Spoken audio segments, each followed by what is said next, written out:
بسم الله الرحمن الرحيم وبه نستعين. إنما تجب المكتوبة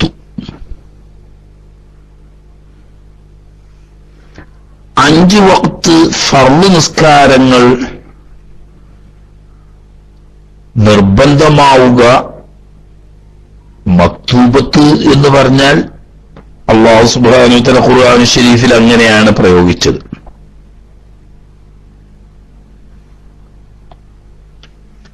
അതുകൊണ്ടാണ് മക്തൂബത്ത് എന്ന് പ്രത്യേകം ഉപയോഗിക്കാൻ കാരണം. അത്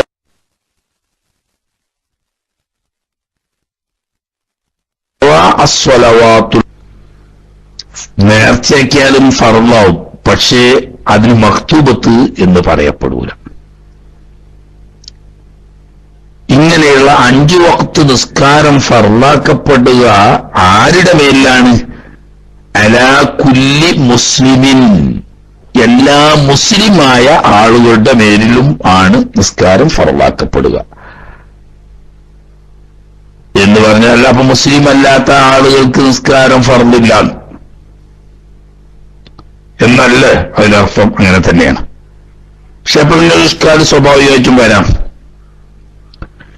ഷാഫിഈ ഉസൂൽ അനുസരിച്ച്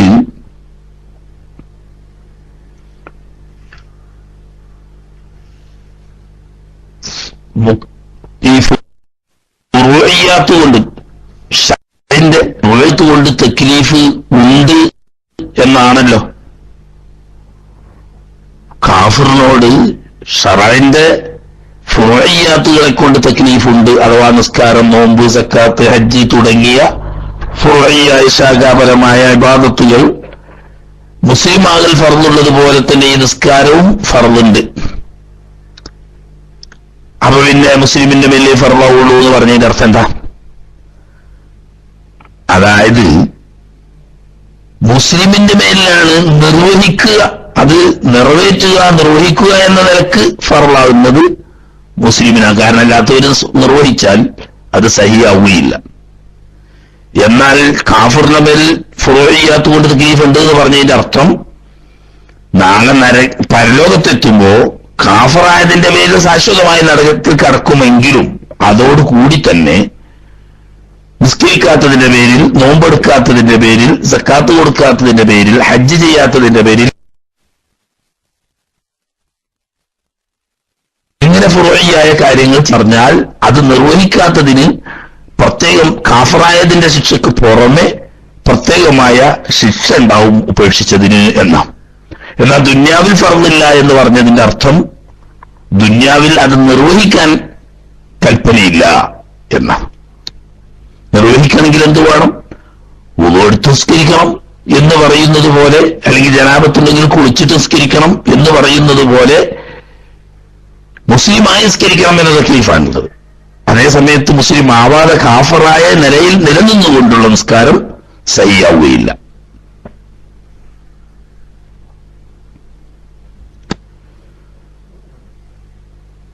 എന്നാൽ എങ്ങനെയുള്ള മുസ്ലിം? മുക്കല്ലഫിൻ, അതെല്ലാ ഇബാദത്തിനുള്ള ഷർത്താണ്.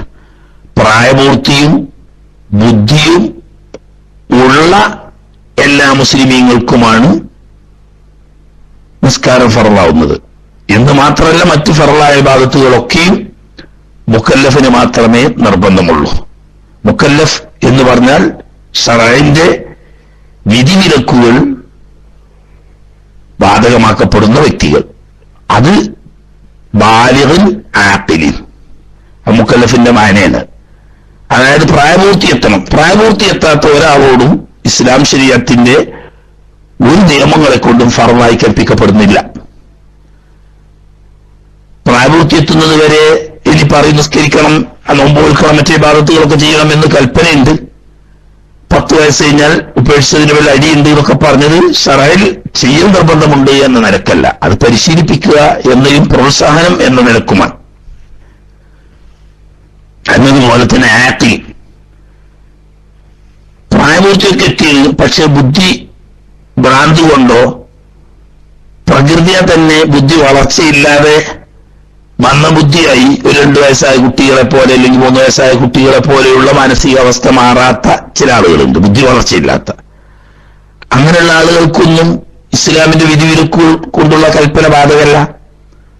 അപ്പം നിസ്കാരത്തിന് മാത്രമുള്ള നിയമങ്ങളല്ല ഈ പറയുന്നത്, ഫർളാക്കപ്പെട്ട എല്ലാ നിയമത്തിനും ബാധകമാണ്. മുക്കല്ലഫാവണം. അവിടെ മുക്കല്ലഫ് എന്ന് പറയുമ്പം ഇസ്ലാം ശരീഅത്തിന്റെ വിധിവിലക്കുകൾ കൊണ്ട് കൽപ്പിക്കപ്പെട്ടവർ എന്നർത്ഥം വരുമ്പോ അതിൽ ആണും പെണ്ണും പെടും. അത് വ്യക്തമാക്കാൻ വേണ്ടിയിട്ടാണ് പറയുന്നത് ദക്കരിൻ ഔ ഗൈരിഹി, ബാലിഗിൻ ആഖിലിൻ ആയ അഥവാ പ്രായപൂർത്തിയും ബുദ്ധിയുമുള്ളവരുമായ പുരുഷനോ അല്ലാത്തവരോ. പുരുഷനും സ്ത്രീയോ അല്ലേ ഉള്ളൂ എന്ന് ചിന്തിക്കേണ്ട. ശറഈൻ വളരെ വ്യക്തമായി തന്നെ മൂന്നാമത്തെ ഒരു കക്ഷിയെ പറയുന്നത് കൊണ്ട് അത് ഒന്നിച്ചുൾപ്പെടാൻ വേണ്ടിയിട്ടാണ് ഗൈരിഹി എന്ന് ഉപയോഗിച്ചത്. അഥവാ പുരുഷനോ പുരുഷനല്ലാത്ത സ്ത്രീയോ, അല്ലെങ്കിൽ അത് രണ്ടും വ്യക്തമായി പറയാൻ പറ്റാത്ത നപുംസകം എന്ന് പറയപ്പെടുന്ന ഹുൻസയോ ആരായാലും വേണ്ടിയില്ല. പ്രായപൂർത്തിയും ബുദ്ധിയുണ്ടോ എന്നുള്ളതാണ് നോട്ടം. ആണോ പെണ്ണോന്നും നോട്ടല്ല.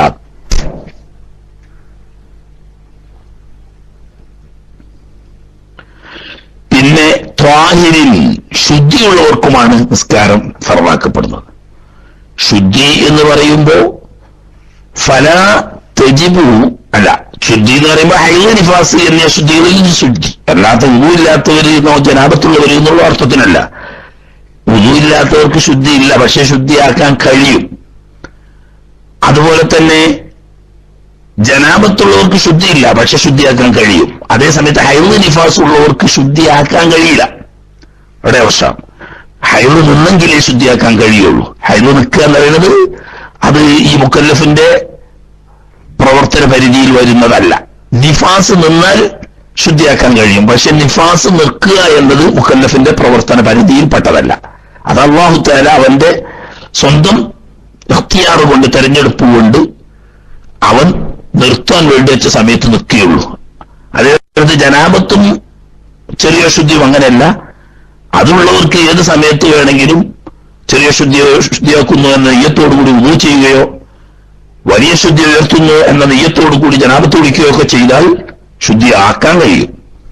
അപ്പൊ അവരെ ഈ കൂട്ടത്തിൽപ്പെടുത്തി, ത്വാഹിറിന്റെ കൂട്ടത്തിൽപ്പെടുത്തി.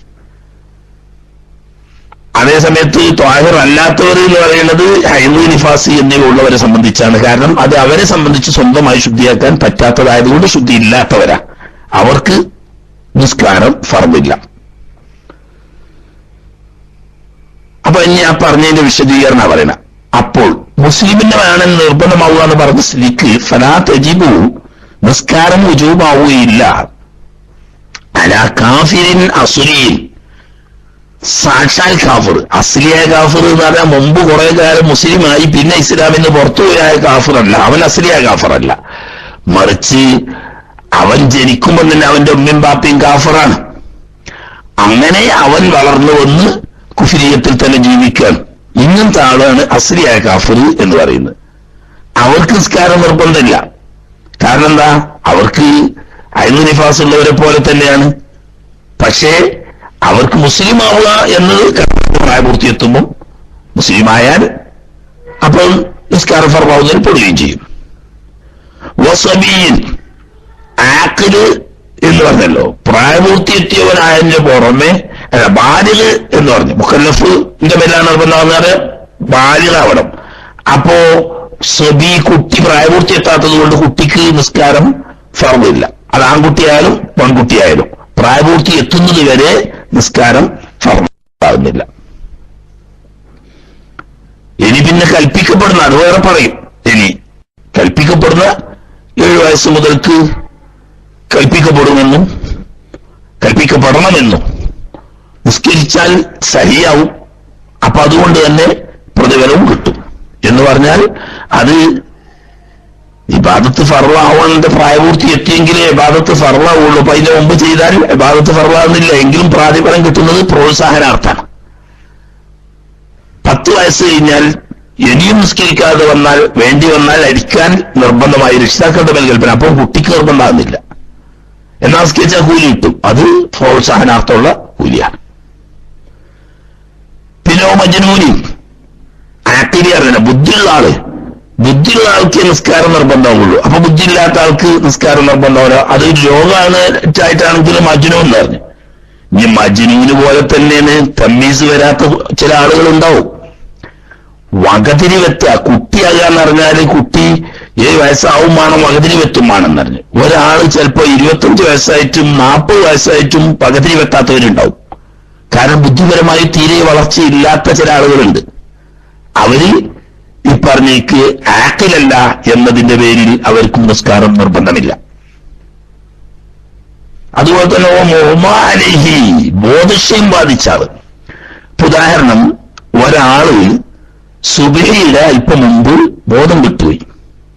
പിന്നെ അയാള് ഇശാഇന്റെ വഖത്ത് കടന്നതിന് ശേഷമാണ് ബോധം തെളിയുന്നത്. അപ്പൊ അന്നത്തെ സുബഹി, ളുഹ്ർ, അസർ, മഗ്രിബ് ഈ സമയത്തൊന്നും അയാൾക്ക് ബോധമില്ല.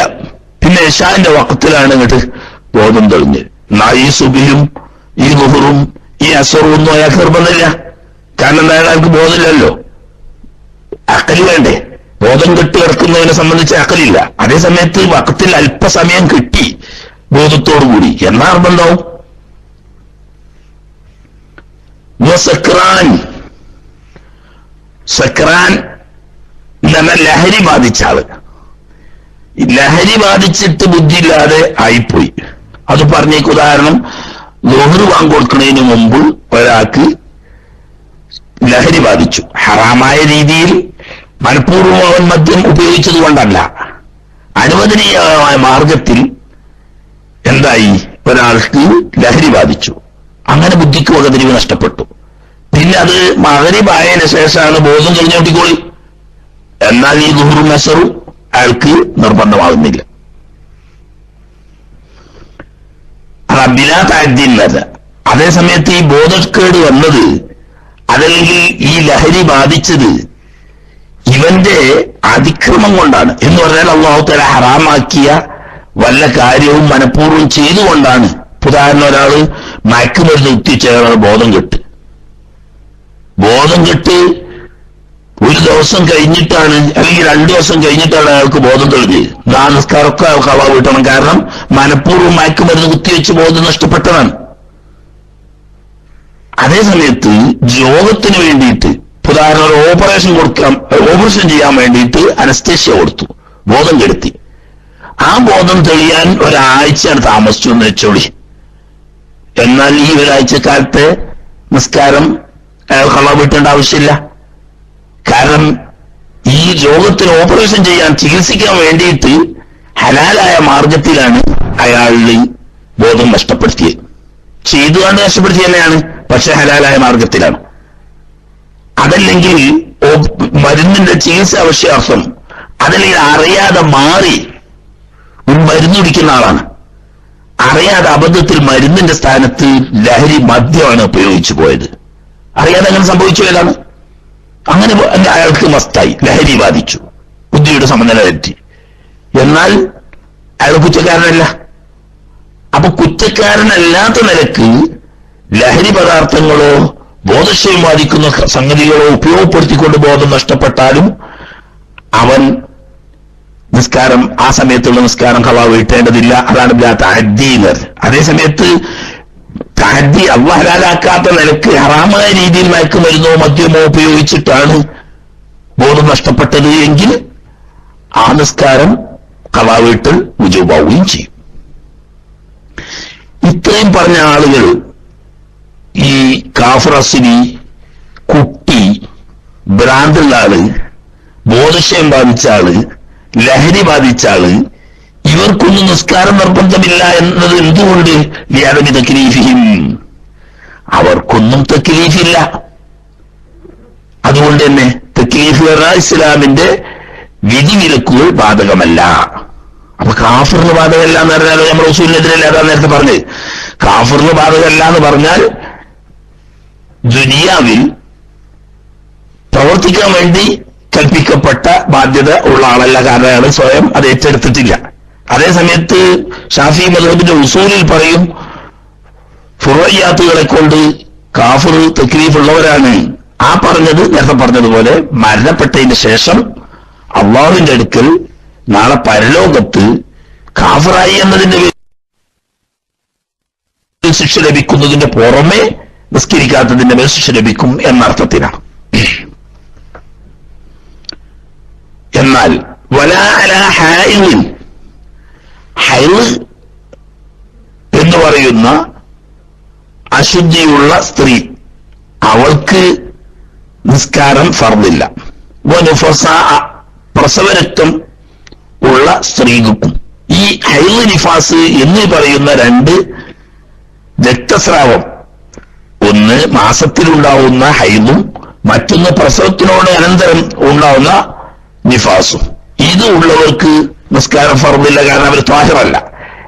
എന്തുകൊണ്ടാണത്? ഇനി ആദിമി സിഹ്ഹതിഹ, നിസ്കാരം സഹിയാവില്ല എന്നതുകൊണ്ട്. മിൻഹുമാ, ഈ ഹൈളുകാരിയിൽ നിന്നും നിഫാസുകാരിയിൽ നിന്നും നിസ്കരിച്ചാൽ ആ നിസ്കാരം സഹി ആവുകയും ഇല്ല.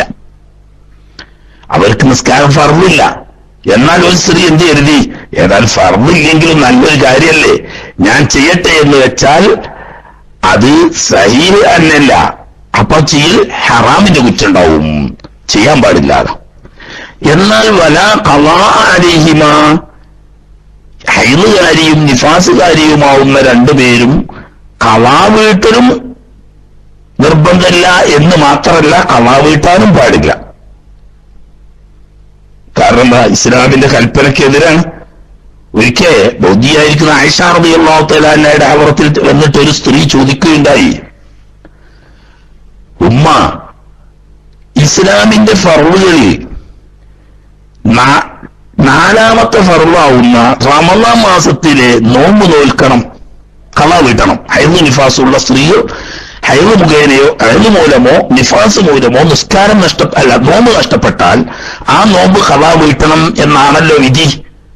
എന്നാൽ അതിനേക്കാൾ ശ്രേഷ്ഠതയും മഹത്വവും ഉള്ളതല്ലേ നിസ്കാരം? ഈ നിസ്കാരം ഖളാ വീട്ടാൻ എന്നാണല്ലോ പറയുന്നത്. തമ്മിൽ എന്താണ്? യുക്തി കൊണ്ടൊക്കുന്നില്ലല്ലോ. ഇത് മഹത്വവും ശ്രേഷ്ഠതയും നോക്കുകയാണെങ്കിൽ നോമ്പിന്റെയൊക്കെ എത്രയോ മേലെയാണ് നിസ്കാരം. ആ നിസ്കാരം ഖളാ വീട്ടേണ്ടതാണ്. എന്നാൽ നോമ്പ് ആ പദവിയുള്ള നോക്കുമ്പോൾ നിസ്കാരത്തിന്റെ വളരെ താഴെയാണ്, അത് വീട്ടണമെന്നും. അതെന്താണ് യുക്തി എന്ന് ചോദിച്ചപ്പോ തിരിച്ച് ആയിഷ റളിയല്ലാഹു തആല എന്നെ ചോദിച്ചത്, ഹറൂറിയത്തുൻ അൻതി,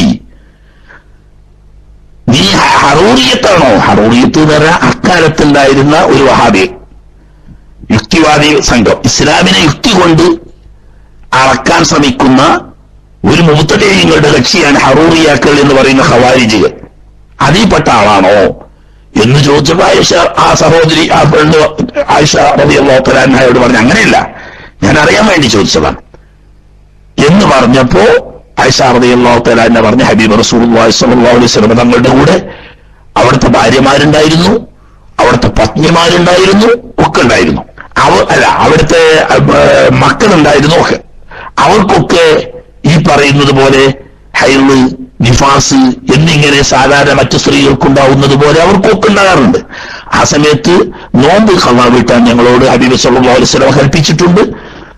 നിസ്കാരം ഖളാ വീട്ടാൻ നബി സല്ലല്ലാഹു അലൈഹി വസല്ലം തങ്ങൾ കൽപ്പിച്ചിട്ടില്ല. ഇസ്ലാമിന്റെ യുക്തി അതാണ് എന്ന് പറഞ്ഞു. അപ്പൊ ഇവിടെ ഖളാ വീട്ടാൻ പാടില്ല എന്ന് പറയുമ്പോൾ അത് വീട്ടൽ ഹറാമാണ് എന്നാണ്. ഖളാ വീട്ടൽ, നിസ്കാരം ഖളാ വീട്ടൽ ഹറാമാണ്. അത് ഹൈള് നിഫാസുകാരിക്ക് മാത്രമുള്ളൂ. എന്നാൽ മക്കൾക്കോ, ഉദാഹരണം, കുട്ടി 7 വയസ്സ് പൂർത്തിയായ ഒരു കുട്ടി പ്രായപൂർത്തി എത്തുന്നതിന് മുമ്പ് നിസ്കരിക്കൽ സുന്നത്താണ്, നിസ്കരിക്കാൻ കൽപ്പിക്കൽ വുജൂബാണ്. എന്നാൽ അങ്ങനെ ഈ പ്രായപൂർത്തി എത്താത്ത ഒരു കുട്ടി നിസ്കാരം ഖളാ ആക്കിയാൽ അത് ഖളാ വീട്ടൽ സുന്നത്തുണ്ട്. അതുപോലെ തന്നെ ഭ്രാന്ത് ബാധിച്ച ഒരാള് ബുദ്ധി തിരിച്ചു വന്നാൽ നിസ്കാരം ഖളാ വീട്ടൽ വുജൂബില്ല. പക്ഷേ ഖളാ വീട്ടുകയാണെങ്കിൽ അത് നല്ലത് തന്നെയാണ്. അതേ രീതിയിൽ തന്നെ ബോധക്കേടോ ലഹരിയോ ബാധിച്ചുകൊണ്ട് നിസ്കാരം നഷ്ടപ്പെട്ട് ഖളാ വീട്ടൽ വുജൂബില്ലെങ്കിലും അതൊക്കെ ഖളാ വീട്ടൽ നല്ലതാണ്. എന്നാൽ പക്ഷേ ഈ പറഞ്ഞവർക്കൊന്നും വുജൂബില്ലെങ്കിലും തെജിബു ഖളാ വീട്ടൽ വുജൂബാണ് അലാ മുർത്തദിൻ. അസ്ലിയായ കാഫിറിന് വുജൂബ് ഇല്ല, എന്നാൽ മുർത്തദായ കാഫിറിന് വുജൂബാണ്. എന്താ വ്യത്യാസം? അസ്ലിയായ കാഫിർ എന്ന് പറയുന്നത് ആദ്യം തന്നെ ഇസ്ലാമിന്റെ തക്ലീഫിനെ അവൻ ഏറ്റെടുത്തിട്ടില്ല. ഒന്ന്. രണ്ടാമത്തേത്, ഇസ്ലാമിലേക്ക് കടന്നു വരാൻ ഒരു പ്രോത്സാഹനമാണ് എന്ന് പറഞ്ഞാൽ 50 വയസ്സായ ഒരാൾ അല്ലെങ്കിൽ 60 വയസ്സായ ഒരാൾ ഇസ്ലാം മതം സ്വീകരിക്കുന്നു എന്നിരിക്കട്ടെ. അദ്ദേഹം ഷഹാദത്ത് കലിമ ചൊല്ലി മുസ്ലിം ആയതിനു ശേഷം അയാളോട് പറയാണ്, നിങ്ങൾക്ക് 15-ാമത്തെ വയസ്സിൽ അല്ലെങ്കിൽ 13-ാമത്തെ വയസ്സിൽ പ്രായപൂർത്തി എത്തിയത് മുതൽ ഇന്ന് വരെയുള്ള നിസ്കാരങ്ങൾ ദിവസത്തെ 5 വക്ത് നിസ്കാരം വീതം ഖളാ വീട്ടണം എന്ന് പറഞ്ഞാൽ, അപ്പോ ചിലപ്പോ അധികം ചിന്തിക്കാതെ ആൾക്കാർ പറയുന്ന കണ്ണൻകുട്ടിയായിട്ട് തന്നെ ഇരിക്കട്ടെ എന്ന് പറഞ്ഞാൽ ഈ 10-40 കൊല്ലത്തെ അല്ലെങ്കിൽ 10-45 കൊല്ലത്തെ നിസ്കാരം ദിവസത്തിൽ 5 വക്ത് വെച്ച് നിസ്കരിച്ച് ഖളാ വീട്ടാൻ കഴിയില്ല. അപ്പൊ ഇത് ഇസ്ലാമിലേക്ക് കടന്നു വരാൻ തന്നെ അത് തടസ്സമാവാൻ സാധ്യതയുണ്ട്. അപ്പോൾ ഒരു പ്രോത്സാഹനം, എത്ര കൊല്ലം അമുസ്ലിമായി ജീവിച്ചിട്ടുണ്ടെങ്കിലും ഇസ്ലാമിലേക്ക് കടന്നു വന്നാൽ പഴയതൊക്കെ പൊറുക്കപ്പെടും എന്ന നിലക്ക് സൗജന്യമായിട്ടൊരു പ്രോത്സാഹനം എന്ന നിലക്കാണ് അവൻ മടക്കി സ്കരിക്കേണ്ട എന്ന് പറഞ്ഞു. എന്നാൽ മുർത്തദ് അങ്ങനെയല്ല. മുർത്തദായ ആള് മുമ്പ് മുസ്ലിമാവുകയും ഇസ്ലാമിന്റെ നിയമം സ്വയമേധയായി ഏറ്റെടുത്ത് ഉത്തരവാദിത്വമാക്കുകയും ചെയ്തൊരു വ്യക്തി പിന്നീട് അവന്റെ വീഴ്ച കൊണ്ട് ഇസ്ലാമിന് പുറത്തുപോയതാണ്. അപ്പോ നേരത്തെ ഇസ്ലാം അംഗീകരിച്ച് ജീവിതത്തിൽ പകർത്തിയ ഒരു വ്യക്തി തന്റെ വീഴ്ച കൊണ്ട് ഇസ്ലാമിൽ നിന്ന് പുറത്തുപോയി അവന് പിന്നെ ആനുകൂല്യങ്ങളൊന്നും അർഹിക്കുന്നില്ല. അതുകൊണ്ട് അവൻ മടക്കി സ്കരിക്കേണ്ട വേണം. അത് എത്ര കൊല്ലമായിട്ടാണോ ഇസ്ലാമിലേക്ക് തിരിച്ചു വരുന്നതെങ്കിൽ അത്രയും കാലത്തെ സംസ്കാരം ഖളാ വീട്ടുക തന്നെ വേണം. അതുപോലെ തന്നെ മുതഅദ്ദിൻ ബിസുക്രിൻ, ലഹരി ഉപയോഗം കൊണ്ടിട്ട് അതിക്രമം ചെയ്തവൻ എന്ന് പറഞ്ഞാൽ ഇസ്ലാം ഹലാലാക്കിയ മാർഗത്തിലല്ല, മറിച്ച് മദ്യപാനിയായി മാറി അതല്ലെങ്കിൽ മയക്കുമരുന്നിന് അടിമയായി, അങ്ങനെയാണ് ബുദ്ധി നഷ്ടപ്പെട്ടത്. എന്നാൽ ബുദ്ധി വന്നാൽ അത്രയും നിസ്കാരങ്ങൾ ഖളാ വീട്ടിയേ തീരൂ. വയുഖ്തലു, അതിന് പുറമെ കൊല്ലപ്പെടുകയും വേണം. ആര് കൊല്ലപ്പെടണമെന്ന്? ഐ അൽ മുസ്ലിമുൽ മുകല്ലഫു ത്വാഹിറു, നിസ്കാരം വുജൂബാണെന്ന് പറയപ്പെട്ട വ്യക്തി. നിസ്കാരം വുജൂബാണെന്ന് പറഞ്ഞാലാണ് മുസ്ലിമായ മനുഷ്യൻ, പ്രായപൂർത്തിയും ബുദ്ധിയുള്ളവരും ഹൈദ് നിഫാസ് എന്നീ അശുദ്ധിയിൽ നിന്ന് ശുദ്ധിയുള്ളവരും ആയ നിസ്കാരം ഫർളാവുന്ന മുസ്ലിമായ മനുഷ്യനെ കൊല്ലപ്പെടണം. എങ്ങനെ കൊല്ലപ്പെടണം? ഹദ്ദൻ, ശിക്ഷ ആയിട്ട്. ഒരു കുറ്റം ചെയ്താൽ കുറ്റവാളിയെ ശിക്ഷിക്കുക എന്ന നിലക്ക് നിസ്കാരം മനഃപൂർവ്വം ഉപേക്ഷിച്ച ഒരു വ്യക്തി, നിസ്കാരം ഫർളുള്ള വ്യക്തികളിൽപ്പെട്ട ഒരു മുസ്ലിമായ വ്യക്തി ശറഇൽ അനുവദിക്കപ്പെട്ട കാരണം കൂടാതെ നിസ്കാരത്തെ ഉപേക്ഷിച്ചാൽ അവനെ കൊല്ലപ്പെടണം എന്ന് പറഞ്ഞാൽ നാട്ടുകാർ കയറി കൊല്ലണം എന്നോ അല്ലെങ്കിൽ വല്ല രാഷ്ട്രീയ സംഘടനയോ മതസയത്തിന്റെ പേരിലോ വല്ല സംഘടനയും തട്ടിക്കൂട്ടിയിട്ട് ഭീകരവാദികളായി മാറി അവർ കൊല്ലണം എന്നോ അല്ലെങ്കിൽ പള്ളി കമ്മിറ്റികളോ അല്ലെങ്കിൽ SYSന്റെ കമ്മിറ്റിയോ കൊല്ലണം എന്നോ അല്ല.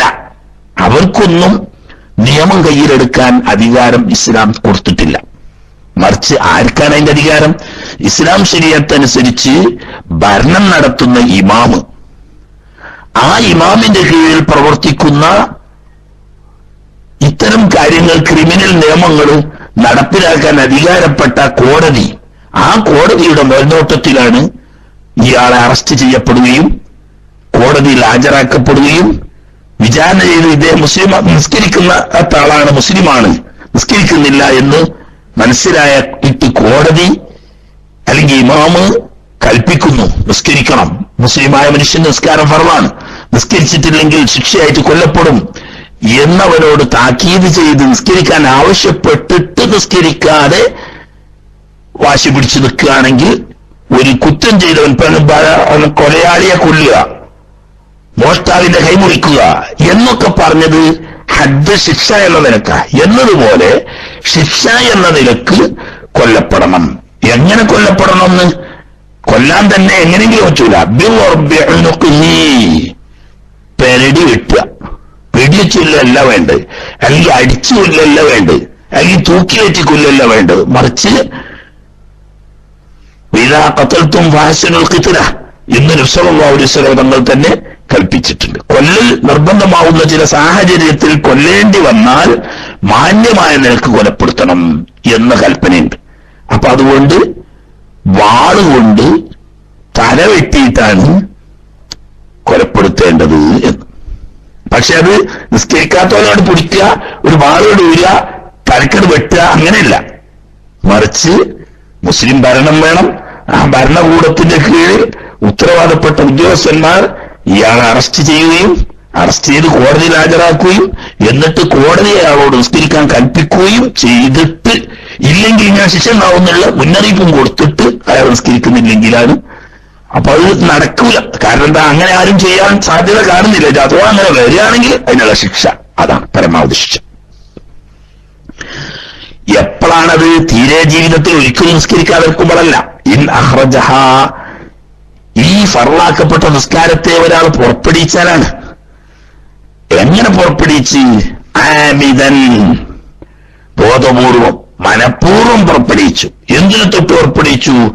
അൻ വഖ്തി ജംഇൻ ലഹാ, നിസ്കാരത്തിന്റെ അതിന്റെ വഖ്തും അതിനെ ജമ്മാക്കാൻ പറ്റുന്ന വഖ്തും വിട്ട് പിന്തിക്കണം. അതിപ്പോ ഉദാഹരണം പറഞ്ഞാൽ എങ്ങനെ? ഒരാൾ ദുഹൂർ നിസ്കരിച്ചിട്ടില്ല, ഏതുവരെ? മഗ്രിബിന്റെ വഖത്ത് കടക്കുന്നത് വരെ. ദുഹൂർ അസറിന്റെ വഖത്ത് കടക്കലോടുകൂടി ദുഹൂർ ഖളാവുമെങ്കിലും അസറിന്റെ സമയം ദുഹൂറിന്റെ ജമ്മിന്റെ വഖത്താണ്. പിന്തിച്ച് ജമ്മാക്കുകയാണെങ്കിൽ അസർ ഖളാവിന്റെ ഇടയ്ക്ക് നിസ്കരിച്ചാൽ തന്നെ ദുഹൂർ അതാവുമല്ലോ. അതാണ് വഖത്തിന്റെ ജമ്മ് കാണുന്നത്. അല്ല, ജമ്മിന്റെ വഖത്ത് എന്ന് പറഞ്ഞ ആളാണ്. ഇനി അതുപോലെ തന്നെ മഗ്രിബ് ഒരാള് സുബി അവള് നിസ്കരിച്ചില്ല, എന്നാൽ അതിന്റെ പേരിൽ ശിക്ഷിക്കപ്പെടും. എന്നാൽ അസറോ, അസറിനെ മഗ്രിബ് വരെ പിന്തിച്ചാൽ തന്നെ ജമ്മിന്റെ വഖത്ത് കഴിഞ്ഞു. കാരണം അസറിനെ മഗ്രിബിലേക്ക് പിന്തിച്ച് ജമ്മാക്കാൻ വകുപ്പില്ല. അപ്പൊ അസർ വന്റെ വഖത്ത് ഖളായി ഉറൂബാവലോടുകൂടി തന്നെ ഈ നിയമം ബാധകമായി. സുബി ഖളാവലോടുകൂടി തന്നെ നിയമം ബാധകമായി. ഇശ ഖളാവലോടുകൂടി തന്നെ നിയമം ബാധകമായി. അപ്പോ ളുഹ്റാണെങ്കിൽ മഗ്രിബാവുന്നത് വരെയും മഗ്രിബാണെങ്കിൽ സുബി ആവുന്നത് വരെയും. അതാണ് ജമ്മിന്റെ വഖത്തിനെയും വിട്ടു പിന്തിച്ചാൽ എന്നറിഞ്ഞു. ഇങ്ങനെ ജമ്മിന്റെ വഖത്തിനെയും വിട്ട് പിന്തിച്ച് മനഃപൂർവ്വം പിന്തിച്ചാൽ കൊല്ലപ്പെടണം എന്ന് പറയുന്നത് എപ്പോ? ഇൻകാന, ഈ നിസ്കാരം ഉപേക്ഷിക്കൽ ആണെങ്കിൽ കസലൻ, അതൊരു മടിയായിട്ടിങ്ങനെ എന്ന് പറഞ്ഞാൽ മായത്തുക്കാതി വിജൂബിഹ, നിസ്കാരം വിജൂബാണെന്ന് വിശ്വാസമുണ്ട്. നിസ്കാരം വിജൂബാണ്, അതിലൊന്നും വിശ്വാസമൊന്നും തകരാറില്ല. പണ്ട് നമ്മൾ കാണാതായ മൗലവിനെ പറ്റി പറഞ്ഞേക്ക് 3 വക്തുള്ളൂ എന്ന് പറയുന്ന ആളൊന്നുമല്ല. ആള് 5 വക്ത് നിസ്കാരം, ഒരു മുസ്ലിമായ പ്രായപൂർത്തിയും ബുദ്ധിയുമുള്ള ഒരു മുസ്ലിമിന് 5 വക്ത് നിസ്കാരം വിജൂബാണെന്ന് വിശ്വസിക്കുന്ന ആളാണ്. പക്ഷെ നിസ്കരിക്കാത്ത എന്താണ്? അതിങ്ങനെ ഒരു വയന്ന് കഴിച്ചിട്ടുള്ള നിസ്കാരം ഒഴിവാക്കലാ. മാറ്റിക്കാതി വിജൂബിഹാണ്, വജൂബാണെന്ന് വിശ്വാസമൊക്കെ ഉണ്ട്. പക്ഷെ നിസ്കരിക്കാത്തത് ആ നിലക്കാണെങ്കിലാണ് ശിക്ഷയായിട്ടാണ് കൊല്ലേണ്ടത് എന്ന് പറഞ്ഞു. അല്ലാതെയാണെങ്കിലോ അഞ്ച് പറയുന്നുണ്ട്. ഈ കൊല്ലപ്പെടണം എന്ന് പറഞ്ഞത് ജമ്മിന്റെ വഖത്തിൽ നിന്നും നിസ്കാരത്തെ പിന്തിച്ച് വുജൂബാണെന്ന് വിശ്വസിച്ചുകൊണ്ട് മടി കാരണം പിന്തിച്ചാൽ കൊല്ലപ്പെടണം എന്ന് പറഞ്ഞത് നിസ്കാരം കളായാട് വെട്ടിക്കൊല്ലാന്നല്ല. ഇല്ലം യതുബ്, ഈ നിസ്കരിക്കാത്ത വ്യക്തി തൗബ ചെയ്ത് മടങ്ങുന്നില്ലെങ്കിൽ.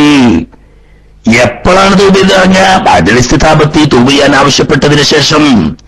പറഞ്ഞ് ഉത്തരവാദപ്പെട്ട ആളുകൾ അയാളെ അറസ്റ്റ് ചെയ്ത് കോടതിയിൽ ഹാജരാക്കി കോടതിയോ ഇമാമോ അയാളോട് തൗബ ചെയ്യാൻ ആവശ്യപ്പെട്ടു എന്ന് പറഞ്ഞാൽ നിസ്കാരം മേലിൽ ഉപേക്ഷിക്കില്ല എന്ന് അസ്മ ചെയ്യുകയും വന്നുപോയതിൽ ഖേദിച്ച് നിസ്കരിക്കാൻ തയ്യാറാവുകയും ചെയ്യാം.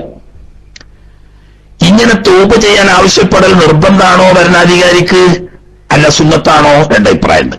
അതായത് നിസ്കാരം ഉപേക്ഷിക്കുന്ന ഒരാളെ അറസ്റ്റ് ചെയ്ത് കോടതിയിൽ ഹാജരാക്കിയാൽ അയാളോട് തൗബ ചെയ്ത് മടങ്ങാൻ കൽപ്പിക്കണം ഭരണാധികാരി, അതിലാർക്കും തർക്കമില്ല. പക്ഷെ ഈ കൽപ്പിക്കൽ വുജൂബാണോ അതല്ല സുന്നത്താണോ? 2 അഭിപ്രായമുണ്ട്. അതിൽ ഷാഫി മദ്ഹബിൽ വിലപ്പെട്ട അഭിപ്രായം സുന്നത്തേ ഉള്ളൂ എന്നാണ്. ഏത് തൗബ ചെയ്യാൻ ആവശ്യപ്പെടൽ സുന്നത്താണ്, വുജൂബാണെന്നൊരു അഭിപ്രായവും ഉണ്ട്.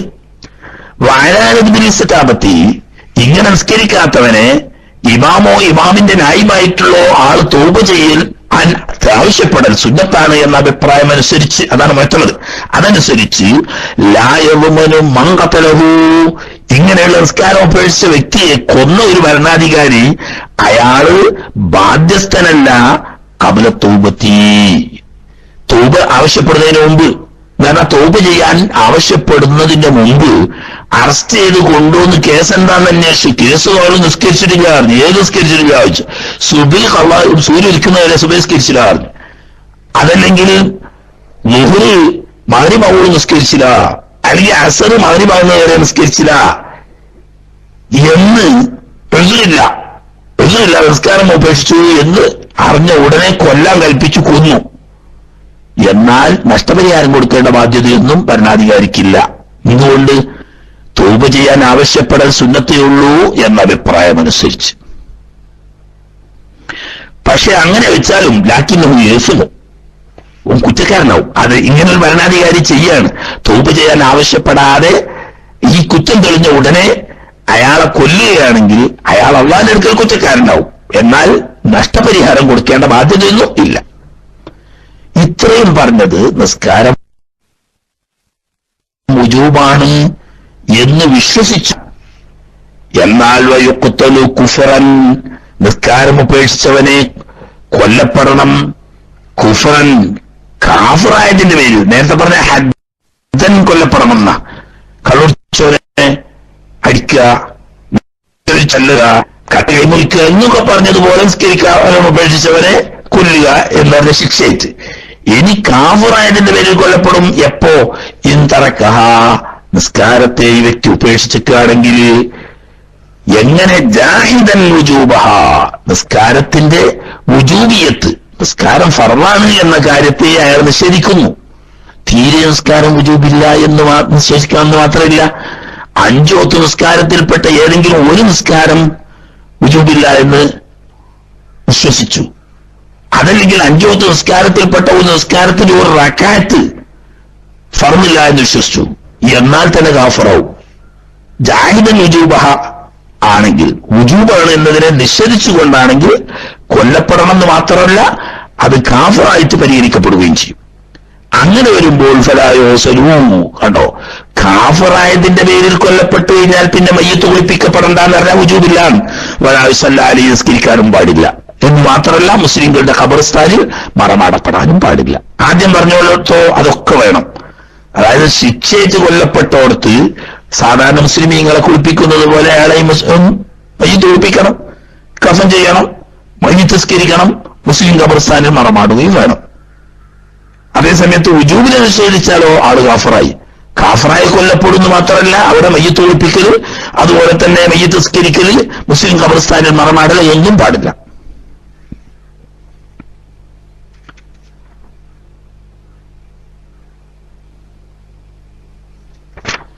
ഇനി ഖളാ വീട്ടുന്നതിനെ സംബന്ധിച്ച് ആണെന്ന് കുറച്ച് നേരത്തെ നിർത്തേണ്ട ആവശ്യമുണ്ട്. അതുകൊണ്ട് ദർസ് ഇന്ന് അവിടെ നിൽക്കട്ടെ. ഇൻഷാ അല്ലാഹ് ബാക്കി റബ്ബ് തൗഫീഖ് ചെയ്തെങ്കിൽ നാളെ ഓതാൻ ശ്രമിക്കാം. ഇനി കുറച്ച് സമയം നമുക്ക് ഫിഖ്ഹിയായ കാര്യങ്ങളെ പറ്റി എന്തെങ്കിലുമൊക്കെ സംശയമുള്ള ആളുകൾക്ക് അത് ചോദിക്കാനുള്ള സന്ദർഭമാണ്. അല്ലാഹു സുബ്ഹാനഹു വ തആല അവന്റെ ദീനിൽ അറിവ് പഠിച്ച് അത് ജീവിതത്തിൽ പകർത്തി അള്ളാഹു പൊരുത്തപ്പെടുന്ന കൂട്ടത്തിൽ നമ്മളെ എല്ലാവരെയും ഉൾപ്പെടുത്തി തന്ന് അനുഗ്രഹിക്കുമാറാകട്ടെ എന്ന് ദുആ ചെയ്ത് നേരത്തെ പറഞ്ഞ ഹദീസുണ്ടല്ലോ, വലിയ ഖൈർ ഒരാൾക്ക് അള്ളാഹു തആല വേണ്ടി വെച്ചാൽ ദീനിൽ അറിവ് ഫിഖ് പഠിപ്പിക്കൂ. ആ കൂട്ടത്തിൽ അള്ളാഹു തആല നമ്മളെ എല്ലാവരെയും ഉഖറവിയായ മുതഅല്ലിമീങ്ങളിലും ആലിമീങ്ങളിലും പെടുത്തി അനുഗ്രഹിക്കുമാറാകട്ടെ എന്ന് ദുആ ചെയ്തുകൊണ്ട് ഇനി കുറച്ച് സമയം നമുക്ക് ഫിഖ്ഹിയായ കാര്യങ്ങൾ സംശയം ചോദിക്കാൻ ഉപയോഗപ്പെടുത്താം. അല്ലാഹു തആല തൗഫീഖ് ചെയ്യുമാറാകട്ടെ. പ്രിയപ്പെട്ട സുഹൃത്തുക്കൾക്ക് ചോദ്യം ചോദിക്കാൻ വേണ്ടി മൈക്ക് കൈമാറുന്നു ദുആ വസിയത്തോടെ. അസ്സലാമു അലൈക്കും.